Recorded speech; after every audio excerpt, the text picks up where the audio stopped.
Estamos todos vivendo um momento muito complexo. Um momento que, quando a gente fala de felicidade, a gente pensa, meu Deus, é impossível ser feliz diante de circunstâncias tão desafiadoras. Mas será? Será que a gente controla tudo o que acontece? E as coisas que a gente não pode controlar? Para falar um pouquinho sobre isso, e aí a gente vai falar sobre o tema, que é um tema central, que é estoicismo. É uma linha filosófica que fala que algumas circunstâncias são controláveis, outras circunstâncias não são. E será que é possível ser feliz diante de situações desafiadoras, situações que nós não controlamos? Acredito que sim. Mas para responder essa pergunta, hoje a gente tem um convidado no Caminhos da Felicidade, é um convidado muito especial que já esteve aqui no programa, é o nosso super querido filósofo Júlio Pompeu. Júlio é uma daquelas pessoas, sabe, uma daquelas pessoas assim que você guarda assim num cantinho do coração especial, que toda vez que você escuta falar, aquilo mexe profundamente com você e aquilo fica na sua cabeça durante muito tempo. Júlio é uma dessas pessoas. Júlio, meu querido, seja muito, muito bem-vindo ao nosso Caminhos da Felicidade. Conta um pouquinho pra gente, na visão do estoicismo, qual é o caminho da felicidade? Bom, primeiro, obrigado aí pela introdução, né? Quando é feito por uma amiga, a tendência é de exagero, né? Mas obrigado, né? Fico muito feliz em poder Não é participar, né? exagero, Então, não é verdadeiro. obrigado. Pontos-chave do estoicismo. Para início de conversa, o estoicismo ele é uma invenção grega. É um pensamento que nasce na Grécia, mas que vai ficar muito popular entre os romanos. E há um primeiro pensador-chave, chamado Epiteto. Epiteto é uma figura fantástica. Epiteto é um grego escravizado pelos romanos. Então, Epiteto vai parar em Roma como escravo. E, mesmo sendo escravo, ele tem alunos. Né? E detalhe, sendo escravo grego, né, em Roma, ele é analfabeto. Né? Ele não escreve em latim. Mas ele acaba tendo muitos alunos, inclusive nobres. Consegue a liberdade dele, né, e funda uma escola. Então, ele vai ser uma das principais referências primeiras do estoicismo em Roma. Um dos alunos dele, inclusive, foi Marco Aurélio, imperador de Roma. Muito famoso por ser uma pessoa que, imagina, você é imperador de Roma, você tem o maior exército da Terra à sua disposição, você tem acesso a todos aqueles bens materiais, tudo aquilo que muita gente busca como sendo condição da felicidade, né? Algo do tipo, quero ter todos os corpos do mundo à minha disposição para o meu prazer. Ele tinha. Quero todo o dinheiro do mundo. Bom, ele tem, né? Eu quero poder impor a minha vontade sobre qualquer um. Ele também tinha. Mas ele não buscava felicidade em nada disso, porque, como bom estoico, ele buscava felicidade naquilo que ele podia controlar. E o que foi que ele aprendeu com esse escravo analfabeto, Epiteto? A lição número 1 do estoicismo. Há coisas na vida que nós simplesmente não podemos controlar. E, por sua vez, há outras tantas coisas na nossa vida que nos impactam, mas que nós, sim, podemos controlar. Então, por exemplo, você imagina hoje quanta gente mergulha nas redes sociais, vira influenciador, né? Ou tenta virar influenciador. E o caminho para isso requer que você tenha muito seguidor. Muita gente ganha dinheiro com isso, que consegue promover produtos a partir da base de pessoas que assistem com alguma frequência aquilo que essa pessoa posta. Só que para você ser influenciador, repara, você depende da adesão dos outros. Você depende do número de likes, você depende do número de pessoas que estão seguindo você. E repara o quanto é inconstante isso. São pessoas que estão, bem ou mal, se entregando à satisfação do outro. E se de repente posta uma frase enviesada, algo que diz que é mal compreendido, pode gerar nas redes da noite para o dia um movimento, como se diz hoje, de cancelamento, em que aquela pessoa começa a perder a tonelada de seguidores e vê a sua vida se esmilinguir. Né? É isso que os estoicos antigos, caso de Epiteto, caso de Marco Aurélio e outros tantos, de Cícero, chamavam de reputação. Né? Então, a reputação é um exemplo primeiro que o próprio Epiteto dá. você, quando condiciona a sua alegria, a sua felicidade, a reputação, ou seja, ao olhar benevolente dos outros, ao olhar carinhoso dos outros, ou nos outros, você se tornou escravo deles. E repara, quem está te dizendo isso é um escravo. Então, que a verdadeira escravidão está em você tentar buscar a sua felicidade em coisas que você simplesmente não pode controlar. Você escraviza os teus afetos, a oscilação dos teus afetos, a alegria, a tristeza, a, por exemplo, o noticiário. Olha o noticiário que a gente tem hoje em dia, quanta coisa ruim. Mas é tanta coisa ruim, é tanta treta, né, que nos bombardeia todo dia, que até mesmo coisas muito graves acabam passando como nota de rodapé no noticiário de tanto absurdo que tem ali. É fácil se entristecer com aquilo. Mas, ao mesmo tempo, você olha tantos eventos desse, guerras lá longe, gente que você nem sabe direito quem é, falando uma besteira muito grande, agredindo outra pessoa que você também não sabe quem é. Repara como tudo isso, apesar de te entristecer, são coisas que você não controla. Perfeito. E se você não controla, não é? Aparecerá epíteto para dizer, tá, mas por que você se preocupa com isso? Que tal você se esforçar para se preocupar com aquilo que você controla? Bom, e o que a gente controla? Nossos pensamentos. Marco Aurélio, aluno de Epiteto, escreve a sua obra principal chamada Meditações. E nas meditações ele é como um diário, em que ele escreve ali o que pensa. E qual o objetivo das meditações? Controlar o pensamento. Eu quero controlar o que eu penso, porque às vezes na solidão me aparecem ideias entristecedoras. E as ideias entristecedoras me entristecem, mas pode ser que eu consiga melhorar o meu pensamento. A gente também chama isso de mudar a vibe, né? Você está noutra vibe, você está no outro astral, né? Mudar o astral, mudando o seu pensamento, se concentrando em coisas que você pode controlar, né? Os sentimentos também. É muito comum quando as pessoas entram num ciclo de tristeza. Eu não vou nem chamar de depressão, mas parece.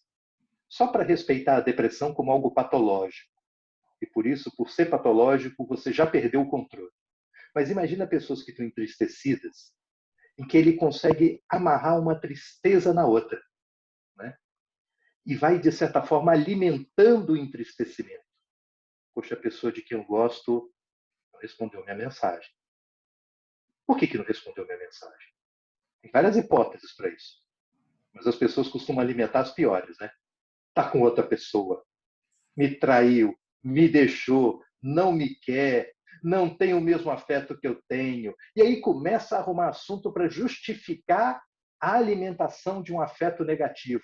Inclusive, aquele dia, quando eu disse isso, ela disse aquilo de um jeito esquisito, já sabia, já estava anunciando esse desamor que tem por mim e que ia me abandonar nessa hora. E aí, horas depois, a pessoa responde dizendo, nossa, eu saí com o celular e acabou a bateria. Só agora eu cheguei em casa e pude recarregar. É Né? exatamente isso. Estou com saudade. E você pensa que aquelas horas todas que passou em agonia, olha o quanto de vida É você verdade. perdeu. E é o tempo Olha inteiro o quanto de existência. esse mecanismo é um mecanismo que a gente repete com absolutamente tudo na nossa vida. A gente começa a perceber o quanto que tanto a psicologia positiva, a neurociência, ou seja, toda essa, vamos dizer, o lado científico da Uhum. felicidade, bebeu na fonte da filosofia. Né? Hoje, o que a psicologia positiva ou o que a neurociência comprova, através, né, de, por exemplo, a neurociência mapeando os nossos estados cerebrais, mostram que lá atrás já se sabia. Né? Não só na filosofia, mas inclusive os grandes mestres espirituais. Então, você conseguir controlar o seu pensamento, né, o que vocês têm controle, os pensamentos, as emoções, você se torna senhor do seu destino. Você se livra, ou seja, você deixa de ser escravo, a gente estava falando disso antes, você deixa de ser escravo das circunstâncias, Uhum. você deixa de ser escravo das pessoas. E aí, num processo como esse que a gente está vivendo, e como muitos outros que já vivemos ou que vamos viver, a gente toma controle da nossa própria vida e da nossa própria felicidade. Que eu acredito hoje que isso é a grande chave, né? Porque muitas vezes a gente começa a conversar sobre felicidade e as pessoas falam, não, mas como assim? Como é que a gente pode falar de felicidade num momento como esse? Como que a gente pode falar de felicidade num momento de tanto sofrimento? E é exatamente essa questão, ou seja, ser feliz apesar das circunstâncias. Eu entendo que essa seja a mensagem central. Faz sentido, Júlio? É, isso. Para entender melhor, repara o seguinte: a gente costuma dividir a cultura humana em Oriente e Ocidente, em que o Oriente é mais espiritual e o Ocidente é mais material. E repara que a Grécia, que é berço da cultura ocidental, está no meio do caminho, né? Verdade. Está bem ali na divisa. O fato é que a cultura grega antiga ela é muito influenciada tanto por um certo materialismo quanto também por um espiritualismo. O estoicismo não vai ser diferente. Então, imagina que a gente fique hoje muito num conflito entre quem sou eu, né? Esse eu que é quem quer ser feliz, né? Então, onde eu encontro o caminho para o eu ser feliz? É naquilo que eu penso ou naquilo que eu sinto? Porque muitas vezes os nossos sentimentos e os nossos pensamentos não coincidem. Eles vão para lados opostos. É o caso de quem está de dieta, né? O meu pensamento racional diz, não coma doce. Mas aí vem os meus afetos, os meus sentimentos, e quando encara aquele quindim brilhante, ferra tudo, né? Então, você entra em conflito. Mas a questão chave dos estoicos, que é uma questão chave para o pensamento oriental também, que você vê na filosofia védica, que você vê no budismo, eu não sou nem o que penso e nem o que sinto. Eu sou algo que pensa e sente. E a questão chave é, portanto, não se deixar dominar nem pelo pensamento e nem pelo sentimento. Ao contrário, o que os estoicos buscam como um caminho primeiro, um passo para a felicidade, é libertar-se. Libertar-se do domínio de uma sequência de pensamentos incontrolável, libertar-se do domínio de uma sequência de sentimentos incontroláveis. Portanto, há um eu capaz de controlar pensamentos e sentimentos. E muito parecido também com a filosofia oriental, que te mostrava caminhos para isso, havia um senso prático. Tá, mas como é que eu faço para chegar lá, né? Os Vedas vão dizer tem dois caminhos, tanto a meditação quanto o trabalho que a gente chama hoje de caridade, né? Mas é o trabalho devocional, como Uhum. se dizia na filosofia védica. Os estoicos também. Uhum. Ou você vai concentrar a sua vida em fazeres materiais, concretos, práticos, manuais, mas que você controla, ou então você vai também entrar na via meditativa. Olha o próprio Marco Aurélio, que escreve um livro chamado Meditações, não, ao contrário. Mas é claro que o que ele está chamando de meditação é muito diferente do que boa parte da filosofia oriental chama de meditação. Enquanto lá se buscava o silêncio, né, o que Marco Aurélio busca é uma correção de discurso, né, uma correção de um pensamento em que você conversa contigo o tempo todo. Mas nessa conversa você afasta ideias ruins, afasta ideias falsas e, portanto, há, no lugar do que os orientais chamam de meditação, a meditação aqui que é um culto à razão. E por isso os estoicos vão ser associados a pessoas racionais. Mas repara que não é a razão pela razão, não é a razão pelo cálculo.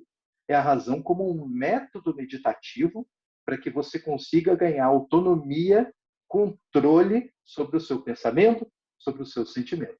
Do contrário, você é escravo e na escravidão dos sentimentos provocados por coisas e pessoas que você não controla, das ideias controladas por pessoas e coisas que você não controla, não há a menor chance de você ser feliz. Porque você não está no comando. Então não é você que está buscando aquilo que vai te alegrar, aquilo que vai te felicitar. E detalhe, poderia até funcionar se todo mundo se alegrasse e felicidade fosse a mesma coisa para todo mundo.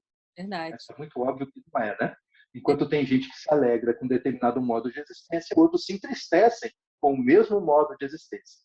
Enquanto tem gente que só pode ser feliz na vida no campo, tem gente que vê o campo como depósito de muriçoca e não quer ir para lá de jeito nenhum. É um lugar de entristecimento.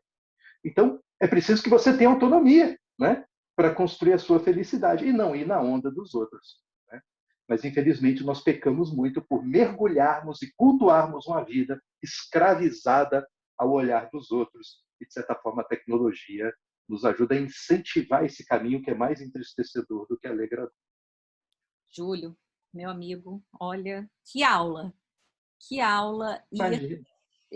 eu termino esse programa, né, com cada vez mais numa esperança, numa visão de que é possível construir, cultivar a sua própria felicidade. Isso nos traz uma autorresponsabilidade, né? Isso nos tira daquela posição de vítima, de culpar o mundo, o presidente, a circunstância, o marido, o cachorro, e nos coloca como senhores dos nossos próprios destinos. Isso é extremamente libertador.